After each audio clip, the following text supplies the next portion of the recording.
निलेश लंके दादा गटात सुजय विखे भाजपा दोघांनाही लोकसभा लढायची कसं जमल बुवा। राणीताई लंके भावी खासदार हा टॅग जिल्ह्यात लावला जातोय। प्रॅक्टिकली हे शक्य आहे का? निलेश लंके विरुद्ध सुजय विखे हा सामना रंगतोय, पण नगरकरांना हे झेपेल का? नगरचा पॉलिटिकल राऊंड राणीताई लंके मारतायत। पाहुयात किती वारं फिरतंय, नेमकं घडलंय काय? राणीताई लंके विरुद्ध सुजय विखे असा सामना रंगणार।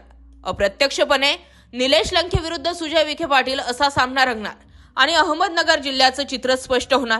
पण यामध्ये सुद्धा पॉलिटिकल ट्विस्ट असाच आहे की निलेश लंके हे अजित पवार गटाकडून आहेत आणि अजित पवार आता सध्याला भाजपा सोबत सत्तेत आहेत। सुजय विखे पाटील विद्यमान भाजपाचे खासदार आहेत आणि भाजपा सुद्धा राष्ट्रवादी काँग्रेसच्या अजितदादांचा हात धरून आहे। मग या सगळ्या घडामोडींमध्ये नेमका निलेश लंके करू पाहतायत तो प्लॅन कसा सक्सेसफुल होईल यावरही विचार करणं गरजेचं आहे। आणि त्यामुळेच असं वाटतंय की 2024 ला शरद पवार काहीतरी मोठा पॉलिटिकल गेम करणार आहेत किंवा अजित पवार तरी करतील। असो, आता पुन्हा एकदा नगर जिल्ह्याच्या राजकारणाकडे येऊया। निलेश लंके यांच्या आमदारकीची पहिली स्टप, सुजय विखे पाटील यांच्या खासदारकीची सुद्धा पहिली स्टप बघितलं तर 2019 पासून हे आमदार आणि खासदार दोघंही चर्चेत राहिले। सुजय विखे पाटलांच्या मागे पॉलिटिकल बॅकग्राऊंड जो आहे तो चांगला स्ट्रॉंग आहे आणि निलेश लंके यांनी सुद्धा 2019 पासून जेवढं पेरलंय ते सुद्धा स्ट्रॉंगच आहे।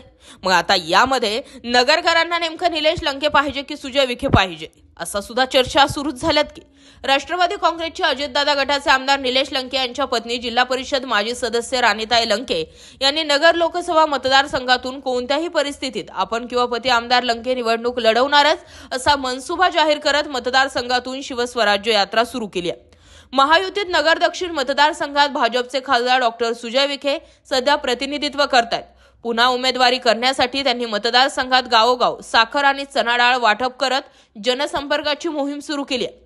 राणीताई लंके यांनीही लोकसभा निवडणुकीच्या उमेदवारीसाठी पक्ष चिन्ह कोणता याची वाच्यता न करता केवळ कोणत्याही परिस्थितीत आपण निवडणूक लढणारच आहोत अशी घोषणाच करून टाकली।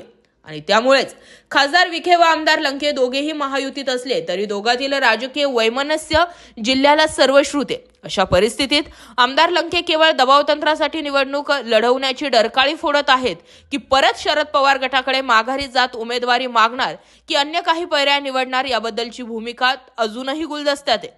मात्र खासदार विखे यांच्या विरोधातील नाराजीची भावना शिवस्वराज्य यात्रेच्या माध्यमातून एकत्रित करण्याचे प्रयत्न त्यांनी सुरू केले।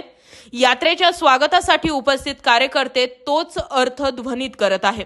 दिवाळीच्या फराळाच्या वेळीच विखेंविरुद्ध मोड बांधण्याचा ऑप्शन जो होता तो बाजूला करण्यात आला होता। दिवाळीच्या फराळाच्या वेळेसच विखेंविरुद्ध जेवढे विरोधक होते ते सगळेच लंकेंच्या फराळासाठी एकवटले होते आणि तिथूनच विखे विरुद्ध लंके असा संघर्ष जो होता तो एकंदरीत सुरू झाला। राष्ट्रवादी एकत्रित असताना पवार कुटुंबियांशी आमदार लंके यांनी जवळीक साधून होते। शिवसेनेत फूट पडली तेव्हा नव्यानं आलेल्या भाजप शिंदे युतीच्या बहुमताच्या परीक्षेवेळी आमदार लंके हे अनुपस्थित राहून त्यांनी स्वतःबद्दल संशयाचे वातावरण निर्माण केलंय। राष्ट्रवादीमध्ये फूट पडल्यानंतर सुद्धा लंके यांनी सुरुवातीला शरद पवार गटाकडे धाव घेतली होती आणि नंतर निधीच्या मुद्द्यावरून ते परत अजितदादा गटाकडे आले। एकंदरीत सगळं बघितलं तर अजूनही हे क्लिअर नाहीयेत की अजित पवारांकडे निलेश लंके आहेत की शरद पवारांकडे।